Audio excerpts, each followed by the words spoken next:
අයින්ලාඩුන්. German භාෂාවේ අයින්ලාඩුන් කියලා කියන්නේ අපි ඉංග්‍රීසියෙන් කියන්නේ ඉන්විටේෂන්ස් කියලා. අන්න ඒවට ආරාධනා පත්‍රවලට. මේකෙදී අපි මුලින්ම ආමන්ත්‍රණය දානවා. ලීබර් එහෙම නැත්නම් ලීබර්. ගැහණු කෙනෙක් නම් දාන්නේ ලීබර්. ඇයි? ස්ත්‍රී ලිංගයේ ආටිකල් එක ස්ත්‍රී වචනවල ස්ත්‍රී පදවල ආටිකල් එක වෙන්නේ D. එකේ ඉවර වෙන්නේ E අකුරෙනේ D I E. E අකුරෙනේ. ඒක නිසා තමයි අපි ලීබර් E වලින් අවසන් කරන්නේ. මස්කුලින් එහෙම නැත්නම් පුරුෂ ලිංගවල අපි ආටිකල් එක ඩෙය D E R. ඒක අවසන් වෙන්නේ R වලින් නිසා තමයි අපි ලීබර් කියලා මස්කුලින් වලට දාන්නේ. ෆෙමිනින් වල ලීබර්, මස්කුලින් වල ලීබර්. ඊට පස්සේදී අපි දානවා අපේ ඩිස්ක්‍රිප්ෂන් එක. එහෙම නැත්නම් අන්තර්ගතය.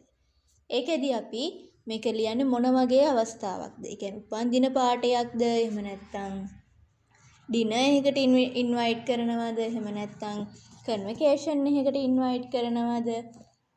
එනිවේ මොකක් හරි පාටි එකක් ගැනනේ අපි කියන්නේ මොකක් හරි තියෙන උත්සවයකට ආරාධනා කරන දාන්නේ. අන්නේ උත්සවය ගැන කියන්නේ.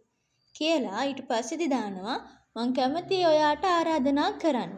මේක තියෙන්නේ දවස, වෙලාව, ස්ථානය දානවා. දාලා ඔයාට එයාට කියලා මොන හරි ගෙන්න ගන්න තියෙනවා නම් මෙන්න මේ දේ මට ගෙනත් දෙන්න පුළුවන්ද කියලාත් අහනවා. එහෙම නැත්නම් ඒක දාන්නේ නැහැ. ඊට පස්සේදී ඔයා එදාට එන්න පුළුවන්ද? ඔයා එදාට එනව නේද කියලා අහනවා.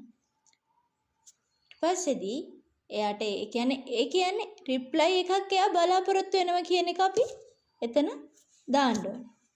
අපි එයාගෙන් රිප්ලයි එකක් බලාපොරොත්තු වෙනවා කියලා දාන්න ඕනේ. ඊට පස්සේදී අපි එදාට හම්බෙමු කියලා දාලා kind regards. ඒ කියන්නේ එහෙම නැත්නම් ස්තුතියි හරි මොකක් හරි එහෙම එකක් දාලා තමන්ගේ නම දානවා.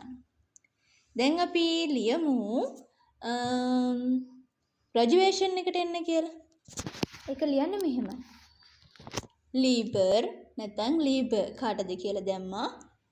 ඊට පස්සේදී මම තියනවා මම පවත්වන්න යනවා කියලා දානවා. Ich habe Abschlussfeier im Juni. Moster dich herzlich einladen. Die Feier beginnt 9 Uhr im BMICH. Kannst du vielleicht einen Blumenstrauß mitbringen?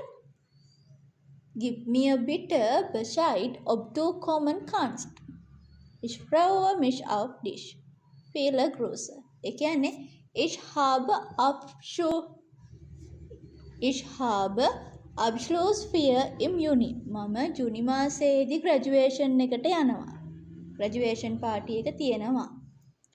Moster dich herzlich einladen. ඒ කියන්නේ මං කැමතියි ඔයාට ආරාධනා කරන්න. Die Feier beginnt 9 Uhr. ඒක පටන් ගන්න උදේ 9ට. Im BMICH. BMICH එකේ තියෙන්නේ. Kannst du vielleicht einen Blumenstrauß mitbringen? ඔයාට පුළුවන් ද එති මල් බොකියක් අරන් එන්න.